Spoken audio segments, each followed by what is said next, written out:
நீ இருக்கிறியே ஓல கொட்டாயா, சும்மா நடக்கிறியே தவள கொட்டாயா, மஜாவாயி நிக்கிறிய பஞ்சு மிட்டாயா. நான் அவர் வேலை உசுரா வச்சிருக்கேன். அது அவராண்ட கொஞ்சம் எடுத்து சொல்லுங்க.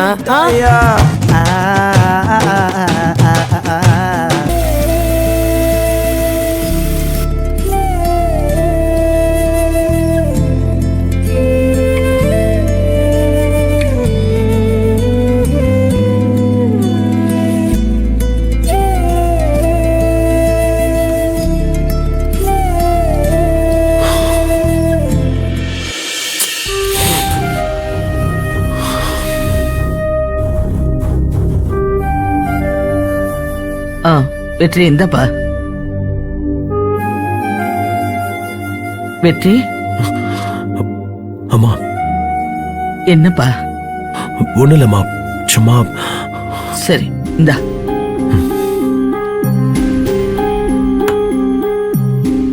என்ன வெற்றி, நைட்டு தூங்கலையா?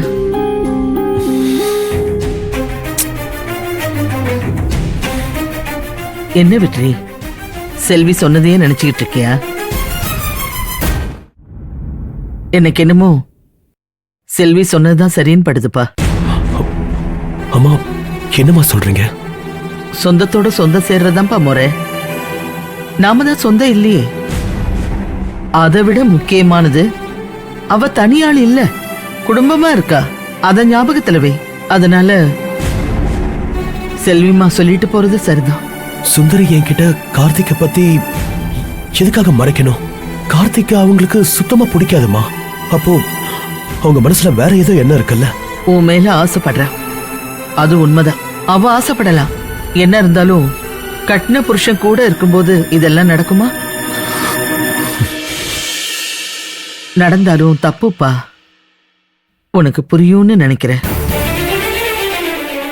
நீ சுந்தரியை எவ்வளவு தூரம் விரும்புறேன்னு எனக்கு நல்லா தெரிய வெற்றி. ஆனா அதே சமயம் அவ நல்லா இருக்கணும்னு நினைக்கிறேன்னா கண்டிப்பா அவளுக்காக நீ வேற கல்யாணம் பண்ணிக்கணும். ஆமா வெற்றி, சுந்தரி உன்னை மறந்துட்டு அவங்க வீட்டுல சொல்றத கேட்டு புருஷன் கூட சேர்ந்து வாழறதுக்கு நிறைய வாய்ப்பு இருக்கு. அவளுக்கு கார்த்திகை பிடிக்கலனாலும் அவன் அந்த வீட்டுல தானே இருக்கான். அந்த வீட்டுல யாரும் கார்த்திகை வெளியே போக சொல்லலையே. யோசிச்சு பாரு, எல்லாரும் ஒரே குடும்பமா இருக்காங்க.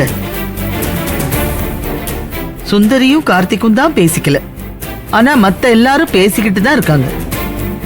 தமிழ் அந்த கார்த்திக் மேலதான் உயிரா இருக்கா. நார்மலாவே அப்பாவுக்கு மகன்னா ரொம்ப பிடிக்கும். தமிழுக்கு தான் அப்பான்னு தெரியாமலே அவன் கூட ரொம்ப சந்தோஷமா இருக்கா. ஆனா கார்த்திக்கு தெரியும்ல அவதான் தான் குழந்தைன்னு. அவன் எப்படி விட்டு கொடுப்பான் சொல்லு? அதனால உன்னோட விருப்பத்தை மட்டும் நினைக்காம அந்த குடும்பத்தை பாருப்பா. உன்னால அந்த குடும்பம் பிரிய கூடாது. நீ கண்டிப்பா விலகிதான் ஆகணும் வெற்றி. சில உண்மைகள் கசக்கதான் செய்யும். நாம அதை கண்டிப்பா ஏத்துக்கிட்டு தான் ஆகணும். புருஷன் பக்கத்துல இல்லைன்னா பரவாயில்ல, அதுவும் புருஷனை பக்கத்துல வச்சுக்கிட்டு அது ரொம்ப தப்பு வெற்றி. கணவனை இழந்தவங்கள, புருஷன் விட்டுட்டு போனவங்கள கல்யாணம் பண்ணிக்கலாம். டிவோர்ஸ் ஆனாலும் கல்யாணம் பண்ணிக்கலாம். ஆனா புருஷனும் பொண்டாட்டியும் ஒரே வீட்ல எப்படிப்பா? பேசிக்கலனாலும் புருஷன் பொண்டாட்டி தானப்பா அவங்க. உஷா உனக்காக மட்டும்தான் காத்துக்கிட்டு இருக்கா. இப்ப இல்ல, என் மகளை நீ கல்யாணம் பண்ணிக்கிறதுக்கு முன்னாடியே உன்னை கல்யாணம் பண்ணணும்னு ஆசைப்பட்டவப்பா அவ. அதனால நீ ஏன்பா அவளை கட்டிக்க கூடாது? அவளை கட்டுறதுல தப்பு இல்ல. உஷா ஒண்ணு கெட்டவே இல்லையே. அவளும் நம்ம வீட்டு பிள்ளை தானப்பா. உனக்கு மாமா மக தானே. உன் மாமா இல்லாம அவ தனியா தானே இருக்கா. நம்மளை விட்டா யார் இருக்கா அவளுக்கு சொல்லு? உஷாவை நீ கல்யாணம் பண்றதுல எந்த தப்பும் இல்லப்பா. ஒண்ணு உஷாவுக்கும் லைஃப் கொடுத்த மாதிரி இருக்கும். 2 சுந்தரி அவ புருஷனோட சேர்த்து வச்ச மாதிரியும் இருக்கும்ல. நீ சுந்தரிய மறக்கறதா நல்லது. நான் உன்னை கன்வின்ஸ் பண்றதா மட்டும் நினைக்காத வெற்றி. உண்மையும் இதுதான். நீ ஒண்ணு சின்ன பிள்ளை இல்ல. உனக்கு புரியும்னு நினைக்கிறேன்.